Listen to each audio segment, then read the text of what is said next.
Okay, so we've been talking about Ma'ariv, the evening service. We covered the first two blessings, and now we're in the last two blessings, right? Shema we covered at length in the morning service. We talked about Shachris, so we're going to jump to the concluding blessings of the Shema. As we mentioned, Shema is sandwiched between four blessings at night, two before the Shema and two after the Shema. And then, as we mentioned, we have two in the morning before Shema and one after the Shema in the morning service. And that's a total of seven. And the reason we have seven, as we've talked about, is because it's rooted in a verse, Sheva Bayom Hilalticha, which the sages took to mean that we praise God 7 times during the day. So we have 7 blessings that we built around the Shema to praise God.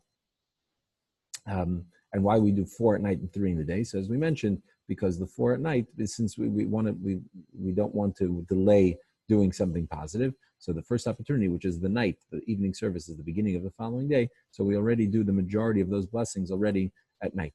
Now there's another verse, a verse in actually today's Tehillim. We mentioned today, we're recording this today on the 19th of Av. So today's Tehillim is chapters 90 through 96, as we mentioned. And in Psalm 92, there's a verse, we say it every Shabbos actually, to recite your in the morning we recite your kindness and your faithfulness at night. Is your faithfulness at night. So in the morning we recount God's kindnesses, and therefore in the morning after the Shema, the blessing that follows the Shema, the one blessing after the Shema, recounts the exodus of Egypt and the miracles God performed for us then, the great kindness of God taking us out of Egypt. But the emunascha, your faithfulness, that's at night. And so we see in the morning the blessing after the Shema opens with emes v'yatziv inachin, and in the evening it opens with emes ve'emuna, true and belief. Right, truth and faith, and this blessing also, unlike in the morning blessing, in the evening blessing, we talk about God's kindness in taking us out of Egypt, His faithfulness in taking us out of Egypt, but also we talk about God's kindness to us now, God's protection of us today. Right, so if you take a look right in the beginning here on the bottom of the page, bottom of page 121, right, it's all recited in the present tense, or at least part of this prayer is part of this blessing is recited in the present tense, right. It's He who redeems us, right? It delivers us, right? Avenges us against our enemies and so on. So it's all in the present tense because we don't only reflect on God's kindness to us in the Exodus in the past, but also in the present and into the future, which is why we use the term faith, right? Because the faith is something that we have moving forward. We don't know what tomorrow is going to bring, what today is going to bring. And it's our faith that carries us through and sustains us, our faith in God. I heard a thought once on this about emes v'yatziv and emes v'amuna, which sort of relates to this idea that we say v'yatziv in the morning, v'yatziv, upright, straight, everything's clear in the morning. Right, at night, which as we've talked about, the night is a time of judgment. The night is a time of confusion. The night is a time of lack of perspective. Right, represents all these ideas, struggles and challenges and so on, and concealment. So at night, that's where we have amuna. For night, we need faith. You can't see. You don't necessarily see the salvation. You don't necessarily see how everything's going to turn out okay. And that's where we have to rely on faith. So faith is something that we need to propel us into the unknown and into uncertainty so that we can walk through that confidently and be certain that God, just as He saved us in the past and has been kind to us up to this point, will continue to do so in the future. And as we see also here in this blessing, we recount the exodus of Egypt. We mentioned that, and that's based on the first Mishnah in the first chapter, the end of the first chapter of Brachos, of the opening of the Mishnah, which is something we say actually in the Haggadah on Pesach, which is the idea that we're supposed to mention the exodus of Egypt both by day and by night. So we're required, instructed that we should recall the exodus of Egypt all the days of our lives. And as you might be familiar with from the beginning of the Pesach Haggadah, there's a special lesson that we learn, a special method that it's derived from a verse, that requirement is not just by day or once a day, but it's twice. It's actually in the morning and the evening that we have to mention Maskirin Yitzias Mitzrayim Ba'leilos. We mention the exodus of Egypt at night.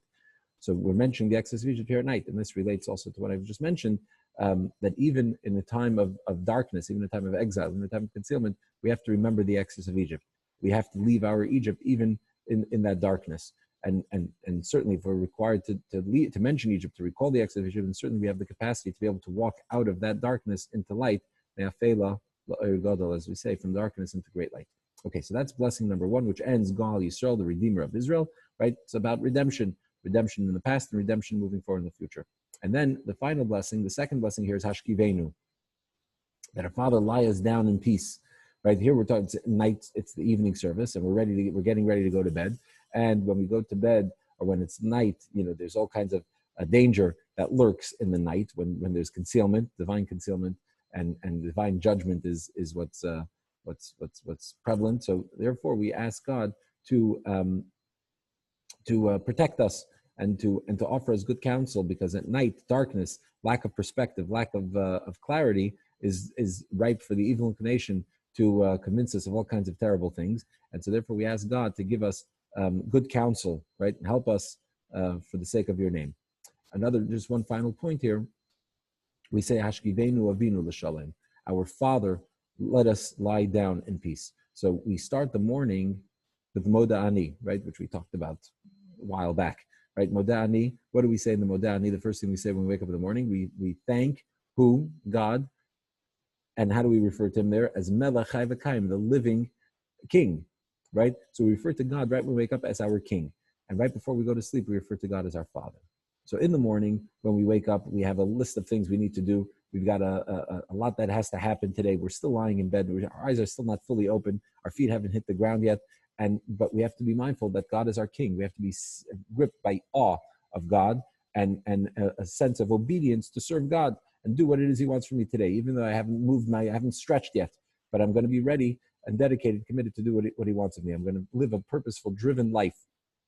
But then at the end of the day, now the day is done. I've done hopefully whatever I've needed to do. And also I'm going to bed in a time of uncertainty and a time of, we invoke here God's kindness, his compassion as our Father. But also we recognize, we reflect on the day that God's been good to us, God's been kind to us, God has provided us all the needs that we have that we might take for granted. So we refer to God here as our Father. And these are two elements of our relationship with God. God as King, God as our Father. Sometimes we refer to him as both, right? Avinu Malkeinu, our Father, our King. We refer to him first as Father, then King.